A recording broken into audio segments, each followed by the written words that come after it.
हैदराबाद के निज़ाम का महल फलकनुमा पैलेस, और दूसरी तरफ मॉडर्न निज़ामों यानी राजाओं महाराजाओं जैसी ज़िंदगी जीने वालों की एग्जीक्यूटिव कार EQS। आखिर दोनों में क्या समानताएं हैं? क्या दोनों सचमुच स्पेसियस हैं?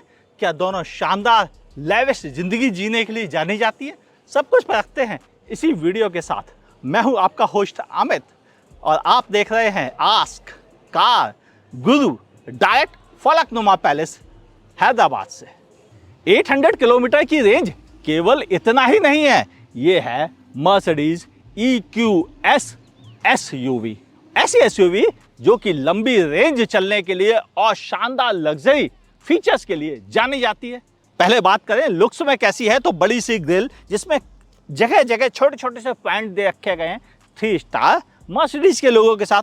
बड़ा लोगो यहाँ मिलता है और ठीक नीचे कैमरा है और इस लोगो के पीछे ही आपको रडार छुपा हुआ है जो एडास के लिए जरूरी है। नीचे आपको क्रोम की लाइनिंग मिलती है और यहाँ मिलता है आपको कर्टन जो कि व्हील्स को ठंडा रखने में हेल्प करता है। ओवरऑल लुक्स फ्रंट से देखने में काफ़ी अच्छा है, लेकिन साइड की बात, साइड में 21 इंच के multi spoke alloy wheels 275/45 profiles के टायरों के साथ में, यानी आपको बड़े साइज के व्हील मिलते हैं, बड़े व्हील आर्च के साथ में, अच्छी खासी ग्राउंड क्लियरेंस, वह भी एडेप्टिव सस्पेंशन सेटअप होने की वजह से आप इसको इंक्रीज भी कर सकते हैं। हाँ, यहाँ पर रैंप मिल जाता है कार के भीतर आने जाने के लिए।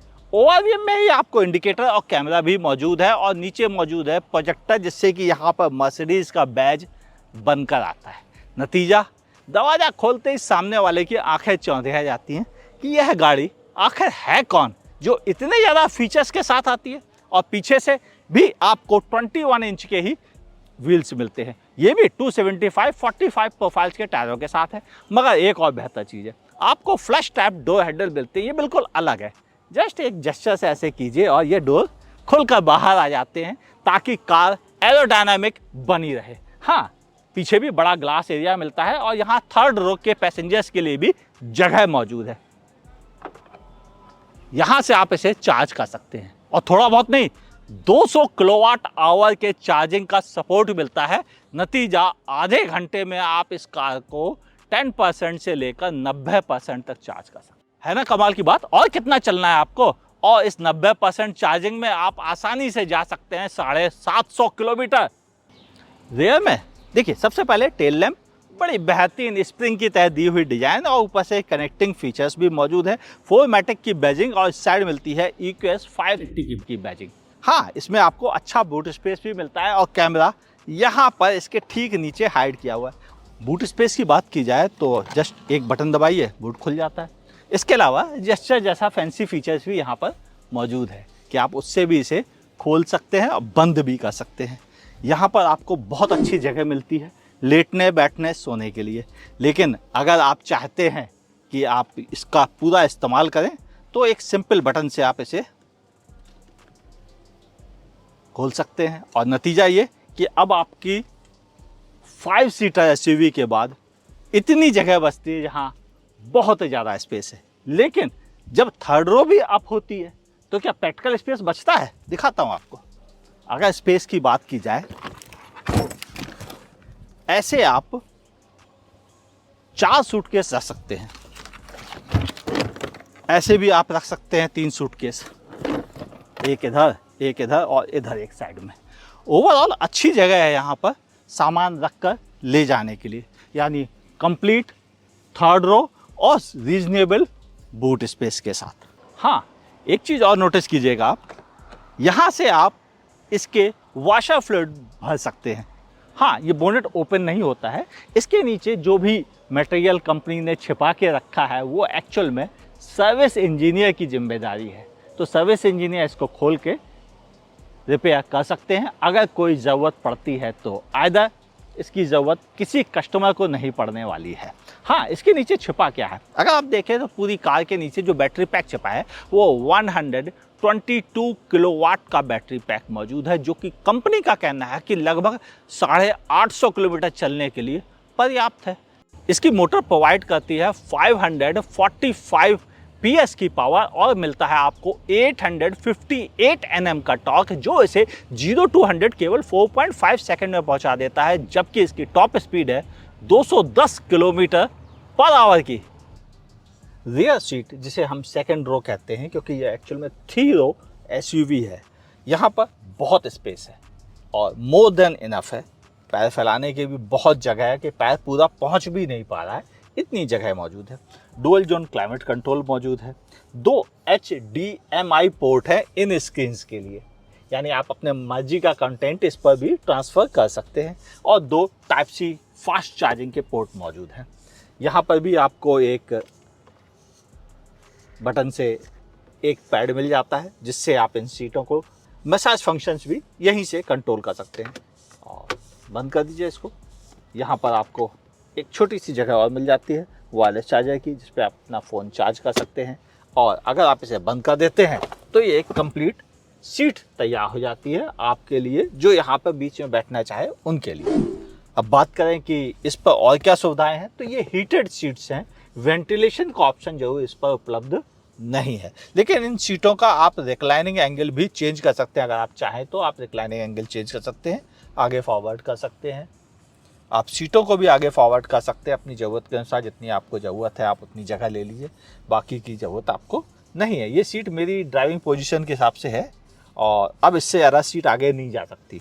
मतलब उसके बावजूद भी यहाँ पर अच्छा खासा नी रूम बचा हुआ है और लेग रूम भी अच्छा खासा बचा हुआ है, यानी वे फुल्ली फॉरवर्ड हो गई है, फिर भी इतनी जगह यहाँ पर मौजूद है। और इस पैड का तो कहना है क्या, यहाँ पर आपको बहुत सारी इन्फॉर्मेशन मिल जाती है। इवन HDMI से कनेक्ट करके आप अपना म्यूज़िक का मज़ा भी ले सकते हैं। और उस म्यूज़िक के मज़े के लिए मौजूद है एक हेडफोन सेटअप भी। अब आप इस हेडफोन को इससे कनेक्ट करके जो भी आपको म्यूज़िक देखना है या वीडियोज़ देखने हैं, आप इस पर आराम से लगाकर देख सकते हैं। और ये नॉइज़ कैंसिलेशन के साथ भी आता है, यानी आपको आसपास की आवाज़ें परेशान नहीं करेंगी। हाँ, यही तो खास बातें हैं, क्योंकि यह है EQS SUV। हाँ, इसके अलावा अगर बात की जाए कि थर्ड रो में कितनी जगह बचती है, आइए आपको बताता हूँ। उससे पहले, क्या 3 लोग बैठ सकते हैं? हाँ, बिल्कुल बैठ सकते हैं। कंधे थोड़ा सा टच वाले होंगे, लेकिन बड़े आराम से बैठ सकते हैं, क्योंकि कंप्लीटली फ्लैट पैनल है इसका बोर्ड का। वजह, नीचे बैटरी है, क्या दिक्कत है। और रही बात 4 व्हील ड्राइव की, तो हाँ, पीछे के लिए एक डेडिकेटेड मोटर सेटअप है, जो पीछे के पहियों को भी चलाने का काम करती है। वो वाली सीट भी आगे जा रही है, ये भी आगे जा रही है, डाउन हो रही है। और हमारे लिए इसने जगह बना दी भीतर जाने के लिए। अब भीतर जाने के बाद कितनी जगह है, अब रियर सीट के लिए आप हेडरेस्ट को एडजस्ट कर सकते हैं और अब आपके लिए यहाँ पर एक अच्छी जगह बन जाती है। हालांकि अंडर थाई बहुत अच्छा नहीं है, लेकिन पैर टकरा नहीं रहे हैं, आप आसानी से बैठ सकते हैं। और अगर आप इस सीट को और आगे कर लेंगे तब तो अच्छी खासी जगह बच जाती है। अगर फुल्ली फॉरवर्ड कर देते हैं तो यहाँ पे काफ़ी जगह है और इस सीट के लिए भी कोई प्रॉब्लम नहीं है, आपको मैं पहले ही दिखा भी चुका हूँ। यानी ये सीट प्रैक्टिकली यूजेबल है, बस अंडर थाई सपोर्ट थोड़ा और मिल जाता तो रियली मज़ा आ जाता। हाँ, यहाँ पर स्पीकर्स मौजूद हैं, डेडिकेटेड AC वेंट मौजूद है। इसके अलावा आपको यहाँ पर USB Type-C के 2 सॉकेट यहाँ पर मौजूद है। 2 सॉकेट इस साइड भी रखे गए हैं। बॉटल होल्डर, कप होल्डर भी मौजूद है। हुक्स भी मौजूद हैं कुछ सामान वगैरह रखने के लिए। और इनके अलावा यहाँ पर आपको डेडिकेटेड 3 पॉइंट सीट बेल्ट भी मिल जाती है, ताकि यहाँ बैठा हुआ पैसेंजर भी सेफ रहे। और रही बात, क्या क्लास्ट्रोफोबिक फील होगा? देखिए, विंडो छोटी सी है, सनरूफ यहाँ तक नहीं आती है, लेकिन चूंकि इंटीरियर ब्राइट है तो आपको ऐसा फील नहीं आएगा। S सीरीज पे जाते हैं तो चीज़ें बदलती हैं, जैसे कि आपको हर चीज़ अप टू डेट नहीं, उससे भी ऊपर की मिलती है। आप ध्यान से देखें, ये क्वालिटी इसीलिए है। यहाँ पर भी आप देखें, लेदरैप्ड मटेरियल का इस्तेमाल किया गया है। स्टीयरिंग व्हील लेदर रैप्ड, जिस पर इस साइड आपको कंट्रोल्स मिल जाते हैं क्रूज कंट्रोल्स के और इमरजेंसी ब्रेकिंग के, जबकि इस तरफ आपको कंट्रोल्स मिलते हैं म्यूजिक सिस्टम के। और बाय द वे, बर्मिस्टा का साउंड सेटअप काफ़ी बेहतर है, काफ़ी ज़्यादा बेहतर है और आपको एक्चुअली इस म्यूजिक को सुनने में मज़ा आएगा। और ऊपर से दो बड़ी सी सनरूफ, अब आप इसे पैनोरामिक से भी बड़ी क्या नाम दोगे, ये रियली काफ़ी बड़ी हैं। और ऊपर से आपके पास इस सीट को और दोनों सीटों को वेंटिलेटेड हीटेड के ऑप्शन है, मेमोरी फंक्शंस है, वेलकम फीचर्स के साथ में है। आप जितना चाहते हैं उससे ज़्यादा ये एस सीरीज प्रोवाइड करती है। और EQS इस बात के लिए स्टैंड करती है कि यह एक इलेक्ट्रिक व्हीकल है। जैसे यहाँ एक बड़ा सा टच स्क्रीन इंफोटेनमेंट सिस्टम, एक उस तरफ भी टच स्क्रीन इंफोटेनमेंट सिस्टम जो कि केवल इस पैसेंजर के लिए है, उस पर क्या चल रहा है मुझे दिखाई भी नहीं देगा। कितना ध्यान से डिजाइन किया गया है सिस्टम को, आप यही देख के चौंक जाते हैं कि यह आपको इसी पर्पज के लिए डिजाइन हुआ कि आप डिस्टर्ब ना हो। और यहाँ पर हमें एक बड़ी सी स्क्रीन मिल जाती है जिसमें टन्स ऑफ फीचर और इंफॉर्मेशन मिल जाती है। ऊपर से HUD डिस्प्ले भी है जो आपको सामने डिस्प्ले में बताया करता आप किस स्पीड में चल रहे हैं, क्या लिमिट्स हैं, वो सारी इंफॉर्मेशन आपको मिल जाती है नेविगेशन से भी रिलेटेड। और यहाँ पे आपको आर्गुमेंटेड नेविगेशन सेटअप मिलता है कि आपको यह बताया करता है कि आपको अब किस तरफ मुड़ना है और किस वाली रोड पे मुड़ना है। कमाल की बात है ना। ये सब चीज़ें इसको really top of the line बनाती हैं। और ऊपर से यहाँ पर टन्स ऑफ और फीचर्स, जैसे कि इसके भीतर ग्लोब में आपको यहाँ पे wireless charger, 2 Type-C USB port, cup holder, mobile रखने की जगह, ऐसी चीज़ें भी मिलती हैं। और सिमिलर यहाँ पर भी जो काफ़ी ठंडी भी रहती हैं, और उसमें भी 2 Type-C USB पोर्ट भी आपको मिलते हैं। अब अगर हम बात करें हेडलाइट के कंट्रोल्स, तो वो केवल डिपर वाले हैं, बाकी कंट्रोल्स यहाँ नीचे दे रखे गए हैं। फ्रेमलेस IRVM मिल जाता है आपको, जिससे पीछे का व्यू काफ़ी अच्छा मिलता है। सेम यहाँ पर भी बड़े ORVM से मिलता है, उस पर आपको ब्लाइंड स्पॉट डिटेक्शन के भी ऑप्शंस मिल जाते हैं, यानी आपको किसी भी तरह की दिक्कत ना हो। सबसे बड़ी अच्छी चीज़ जो है मुझे इसकी अच्छी लगती है वह है बर्मिस्टर का साउंड सेटअप। और यह साउंड सेटअप आपको एक अलग दुनिया में ले जाता है। इतना बेहतरीन म्यूजिक एक्सपीरियंस आपको जल्दी सुनने को ही नहीं मिलेगा, आप कहीं भी चले जाइए। और शायद यही इसकी सबसे बड़ी खासियत है। सीट कंफर्ट का तो क्या कहना, लेकिन उसे सपोर्ट और मिलता है इसके एडेप्टिव सस्पेंशन सेटअप के साथ, यानी कि सड़क को देखकर यह अपने हिसाब अपनी एडजस्टमेंट करते हैं और आपको एक बेहतरीन ड्राइव एक्सपीरियंस मिल जाता है जो आप एक्सपेक्ट नहीं करते किसी और कार के साथ। ये feel, fit, finish top of the line, इससे ऊपर अब आप नहीं एक्सपेक्ट कर सकते कि और कुछ अच्छी बिल्ट हो सकती है।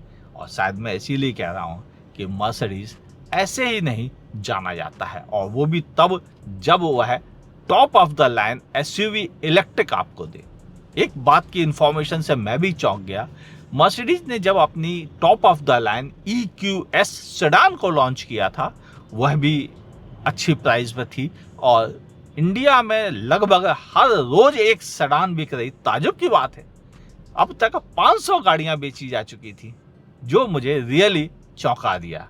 मतलब ये फिगर्स ने ये बताया कि इंडिया में भी लोग लग्जरी इलेक्ट्रिक कार को प्रेफर करते हैं, क्योंकि उन्हें सस्टेनेबिलिटी भी चाहिए, साथ ही कंफर्ट भी चाहिए, और ऐसी रेंज मिलेगी तो क्या। अभी 85% बैटरी बची है और अभी भी 676 किलोमीटर की रेंज बची हुई है, यानी प्रैक्टिकल रेंज लगभग 800 किलोमीटर पहुंचती है, जो बहुत ज़्यादा है। हालांकि इस बैटरी ने EQS में एक रिकॉर्ड बना रखा है लगभग 1000 किलोमीटर से थोड़ा कम का, मतलब 900 किलोमीटर से के आसपास का, जो बहुत बड़ी चीज़ है एक चार्ज में।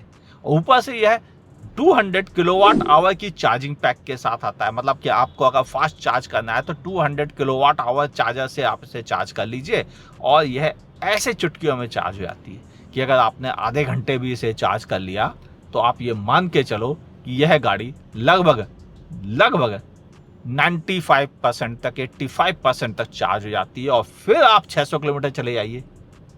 क्या आधे घंटे में 600 किलोमीटर की चार्जिंग, और क्या चाहिए।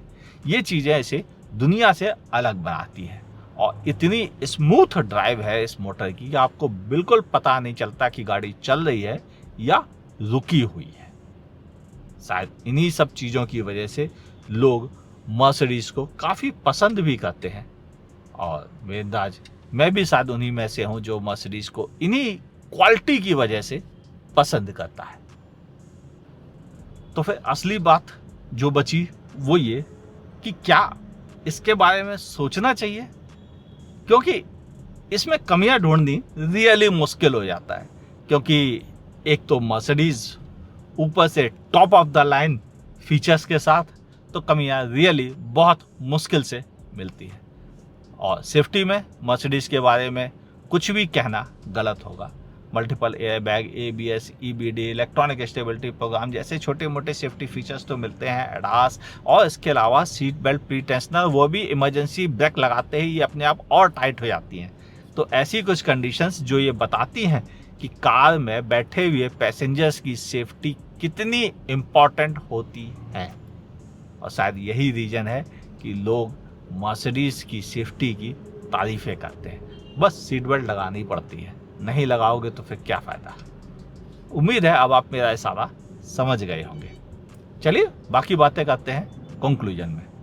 एक कंजूस निज़ाम और उसका महल, मगर कहानी यहीं ख़त्म नहीं होती है। यह विलासिता से परिपूर्ण रहा है, मगर जिसकी मैं बात कर रहा हूँ वह मर्सिडीज़ की top of the line EQS SUV की है। यह इलेक्ट्रिक में बिल्कुल up to the mark range देने वाली SUV है, और साथ ही यह लग्जरी सुविधाओं से भी भरी पड़ी है। मर्सिडीज़ का बैज आपको रिस्पेक्ट दिलाने में हेल्प करता है। तो आप अगर इंडिया में हैं और made in India electric SUV खरीदना चाहते हैं तो मर्सिडीज़ EQS से इनकार नहीं कर सकते। वीडियो अच्छा लगा हो तो लाइक करने में संकोच मत कीजिएगा, नहीं पसंद आए तो डिसलाइक करने में भी संकोच मत कीजिएगा। फेसबुक पे देखा है तो मेरे पेज को लाइक कीजिए, फॉलो करना ना भूलिए, और यूट्यूब पे देखा है तो मेरे चैनल को सब्सक्राइब कीजिए। बगल में दी हुई नोटिफिकेशन बेल दबाना ना भूलिएगा। और इसकी एक्स शोरूम प्राइस है 1.41 करोड़ रुपीज़। बताओ महल खरीदो या कार?